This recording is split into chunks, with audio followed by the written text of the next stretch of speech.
What made you realize that you had developed an eating disorder, and how did you decide to get help? I realized I had an eating disorder relatively early on. I was probably 9 years old the first time I started trying to test my limits, not eating or throwing away my lunches at school or whatever I could do just basically to have some control of my food.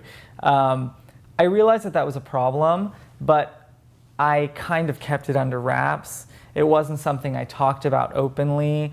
When I reached high school, I sort of did have this whole mantra where I would tell people, oh, I don't like to eat in the morning because it kind of makes me sick. I used to have an eating disorder when I was younger, but lo and behold, I actually still had one.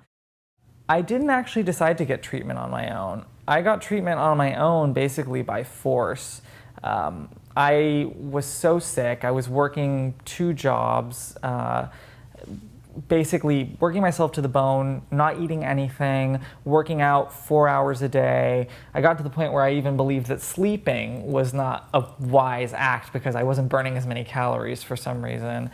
And I basically ended up extremely underweight and started losing organ function. So I went on a family vacation and I was very weak and everybody knew that something was up, but nobody really knew what was going on. And I ate something and I couldn't stop. I couldn't resist the urge to purge anymore. And so I went into the bathroom and I started purging, but something was wrong in my body and I couldn't stop. To the point where I actually went into shock and ended up in the hospital with, potassium imbalance. And that was, I think, the point where my family then said, okay, there's something wrong. I don't think this was food poisoning as you're saying it is. Let's do something about it. I went along with it, but it wasn't until I was in treatment for a while that I actually decided to do it for myself.